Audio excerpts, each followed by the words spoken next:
ভাগি প্ৰত্যেক বছৰে মাঘৰ প্ৰথমটো দেওবাৰতে হয়, যিহেতু এটা তুংগত হিচাপে পৰম্পৰা এটা অনুষ্ঠান। সেয়ে আজি ভকত সমাগম দূৰ দূৰণিৰ পৰা আচলতে শদিয়াৰ পৰা মানৱ পৰ্যন্ত সকলো এই আয়োজনত উপস্থিত হয়হি, যিহেতু আমাৰ আই মহিমাৰ ওপৰত ৰাইজসকলে যি বিশ্বাস, এই বিশ্বাসৰ প্ৰতি লক্ষ্য ৰাখি আজি হাজাৰ হাজাৰ ভক্ত সমাগম হয়। আৰু পৰৱৰ্তীও সময়তো তেখেতলোকৰ দূৰ দূৰণিৰ পৰা ইয়াত শৰাই সঁফুৰাই দিয়েহি, যিহেতু এটা সকলো ৰাইজৰ মনৰ কামনাৰ বা দেহাৰ মোৰ ভালৰ হকে ইয়াত উপস্থিত হয়। জ্ঞাপন কৰিছোঁ। এইভাগেই হৈছে আমাৰ শ্ৰী শ্ৰী মায়ামৰাসকলৰ মহিয়সী নাৰী আজলীয়াই থান। আজলীয়াই হৈছে আমাৰ মায়ামৰাসকলৰ আদ্যগুৰু শ্ৰী শ্ৰী অনিৰুদ্ধদেৱ গুৰুজনাৰ মাতৃ আৰু মহাপুৰুষ শ্ৰীমন্ত শংকৰদেৱ গুৰুজনাৰ ভগ্নী।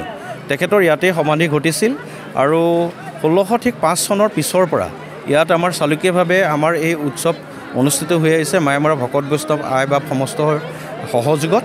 আৰু আমি 2003 বৰ্ষৰ পৰা অতি সুন্দৰভাৱে আমি জনসমাৱেশেৰে আৰু অতি সুন্দৰভাৱে এই অনুষ্ঠানটো আমি কৰিছোঁ। এতিয়া 22টা বৰ্ষ আমি ধুমধামেৰে অনুষ্ঠানভাগ কৰিছোঁ।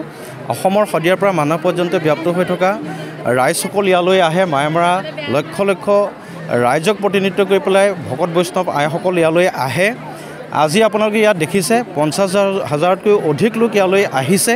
শ্ৰীমন্ত শংকৰদেৱ গুৰুজনাই এটা সপোন দেখিছিল যে আমি জাতি বৰ্ণ ভাষা ধৰ্মৰ মাজত থকা বিভেদ পৰিহাৰ কৰি আমি সকলোৱে একে ঠাইতে বহিব লাগে, একেলগে থাকিব লাগে, এখন সমাজ নিৰ্মাণ কৰিব লাগে।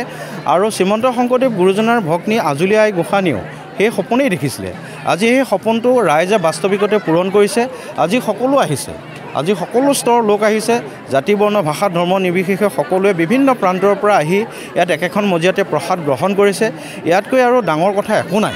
গতিকে আমাৰ মূল উদ্দেশ্য আজি যথাৰ্থতে সফল হৈছে গুৰুজনাৰ আৰু আই মাতৃৰ আজি সোণৰ সপোন যথাৰ্থতে ইয়াত বাস্তৱিকতে ৰূপায়ণ হৈছে। আমি আপোনালোকক ধন্যবাদ জ্ঞাপন কৰিছোঁ। শ্ৰী শ্ৰী অনিৰুদ্ধ নিজ গুৰু আমাৰ, জগতত ব্যাপী আছে মহিমা অপাৰ। বালিকুঞ্চি নামে ঠাই জিলা লখিমপুৰ, 1553 চন 16 শুক্ল নৱমী তিথি বৃহস্পতিবাৰে, বহাগ মাহত গুৰুজনাই জন্ম লভিছিলে। পিতৃ হৈছে গুণ্ডাগিৰি